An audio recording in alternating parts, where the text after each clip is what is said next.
Hello everyone, welcome to మామి ఇంటి రుచులు. ఈరోజు ఎంతోమందికి ఫేవరెట్ అయిన చికెన్ కర్రీని, అది కూడా విలేజ్ స్టైల్లో ఎలా రెడీ చేసుకోవాలో చూసేద్దాం రండి. దీన్ని మనం గారెలతో కానీ రైస్తో కానీ ఎలా పేర్ చేసుకుని తిన్నా చాలా సూపర్గా ఉంటుంది. మరి ఈ రెసిపీ ఎలా తయారు చేసేసుకోవాలో రెసిపీలోకి వెళ్ళిపోదాం, వచ్చేయండి. ముందుగా దీనికోసం స్టవ్ మీద బాండి పెట్టుకుని, ఇక్కడ నేను కేజీ చికెన్కి 4 గరిటెల నూనె తీసుకుంటున్నాను.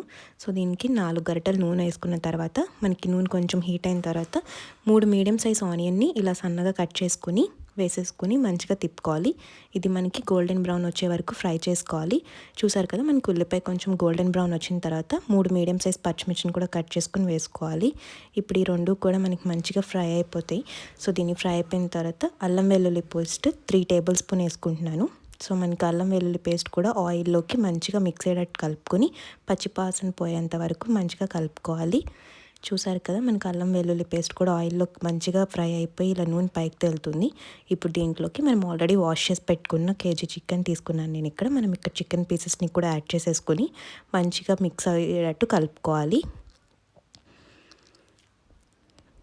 చూసారు కదా, ఇక్కడ చికెన్ మొత్తం ఇలా మంచిగా మిక్స్ చేసుకుని అల్లం వెల్లుల్లి పేస్ట్ పట్టిన తర్వాత ఇందులోని 3 టేబుల్ స్పూన్ ఉప్పు, అలానే 1/2 టేబుల్ స్పూన్ పసుపు కూడా యాడ్ చేసుకొని, ఉప్పు పసుపు కూడా ముక్కలన్నిటికీ మంచిగా అప్లై అయ్యే వరకు కలుపుకొని దాన్ని మనం లిడ్తో కవర్ చేసుకోవాలి. అప్పుడు మనకి చికెన్ నుంచి కూడా వాటర్ మంచిగా ఊరి అదే వాటర్తో మనకి చికెన్ కంప్లీట్గా బాయిల్ అవుతూ ఉంటుంది. చూసారు కదా, ఇదంతా సాల్ట్ నుండి వాటర్ కూడా బయటకు వచ్చి చికెన్ పీసెస్కి కూడా మంచిగా పడుతుంది.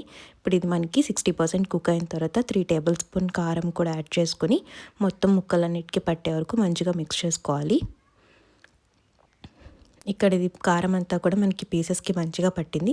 ఇప్పుడు దీన్ని మనం లో ఫ్లేమ్లోనే ఇంకొక 5 to 10 minutes పాటు మంచిగా బాయిల్ అయ్యే వరకు ఉంచుకోవాలి.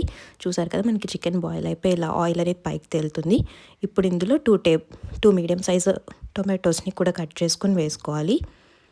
ఈ టొమాటోస్ అన్నీ కూడా మంచిగా మిక్స్ అయ్యేటట్టు కలుపుకొని ఇంకొకసారి లిడ్ పెట్టేసుకుంటే మనకి ఆ టొమాటో పీసెస్ కూడా మంచిగా ఇలా మగ్గిపోతాయి.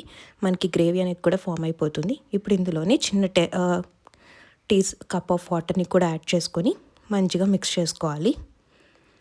చూసారు కదా, చికెన్ కంప్లీట్గా మనకి బాయిల్ అయిపోయింది. ఇప్పుడు దీంట్లో లాస్ట్గా 2 టేబుల్ స్పూన్ ధనియాల పొడి, అలానే 2 టేబుల్ స్పూన్ గరం మసాలా కూడా యాడ్ చేసుకొని మొత్తం చికెన్ పీసెస్కి పట్టేటట్టు కలుపుకోవాలి.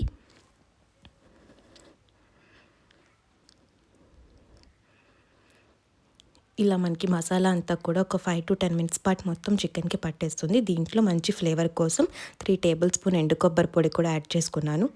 అదంతా కూడా ముక్కకు పట్టేలాగా మొత్తం కలుపుకొని ఫైనల్గా సన్నగా తరిగి పెట్టుకున్న కొత్తిమీరతో గార్నిష్ చేసుకొని సర్వ్ చేసుకుంటే ఎంతో టేస్టీ అండ్ ఎమ్మీ అయిన చికెన్ కర్రీ, అది కూడా విలేజ్ స్టైల్లో రెడీ అయిపోయినట్టే. దీన్ని మేము ఇక్కడ మంచిగా వేడివేడి గారెలతో పేర్ చేసుకున్నాము. మీకు నచ్చితే రైస్తో కూడా పేర్ చేసుకొని తినవచ్చు, చాలా అమ్మీగా ఉంటుంది.